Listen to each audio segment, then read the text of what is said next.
কি হয়েছে বলতে রাত্রি যখন 12টা বাজে তখন আমি বের হইছি ভাত দিতে কুকারে সেহেরি রান্না করব।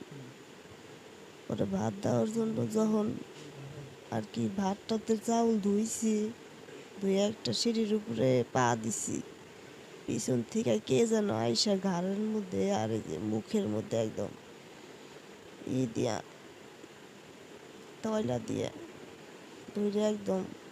আর আমার কোনো জ্ঞান ট্যান ছিল না। পরে আমার হাতে কুকার ছিল, পড়ে গেছে গা। আমি কাউরে দেখিও নাই পিছনে, মানে কে আসছিল বা কার চেহারা কেমন তাও দেখি নাই।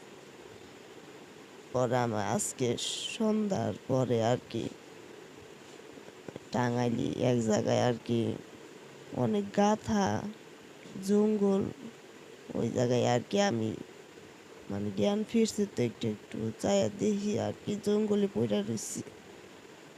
পরে ওই জায়গা থেকে কোনোভাবে হেঁচড়ে উপর দিকে উঠছি, উঠে পরে রাস্তায় সামনে যাইয়া দাঁড়াইয়ে মানে বইসে হাত দিয়ে ইশারা দিছি। পরে একজন আইডিয়া আসছে ওনার বউ নিয়ে, আইসা পরে ওই জায়গা থেকে আমার আব্বা যায় পরে নিয়ে আইছে।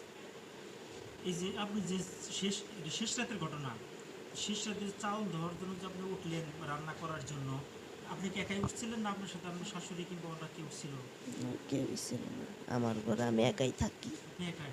একাই বের হইছি। আপনার বাড়িটা কেমন, মানে মানে চতুর্দিকে কি বাউন্ডারি করা না কেমনি? টিনের বেড়া দেওয়া ছিল, টিনের বেড়া কালকে আবার এতটুক ফাঁকা খোয়ানো ছিল, রাত্রে খোয়ানো ছিল, আমি খেয়াল করতে পারি নাই।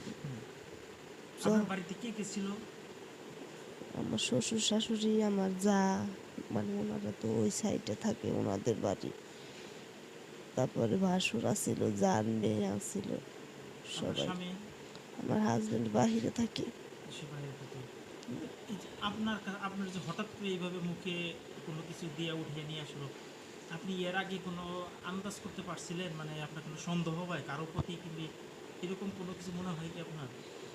মনে হয় বলতে মানে আমার বিয়ে হয়েছে থেকে আমার যায়, আমার জ্বালায় আগের থেকেই, হুম, মানে বিয়ে হয়েছে থেকে উনি আমার দেখতেও পারে না, সব সময় একটা না একটা কথা কইয়া শুধু অকারণ করায়। হুম, পরে আর সবার সামনে আর কি একদম নষ্ট প্রকাশ করে শুধু। কয়েকদিন আগে একটা ছেলের দিয়ে আমার ফোন আইডি হ্যাক করাইছিল, হুম, করাইয়ে আমি তো আর বুঝতে পারি নাই। ছেলেটার সাথে আমি কথা বলে আমার বাচ্চা দেখাই দিয়েছি,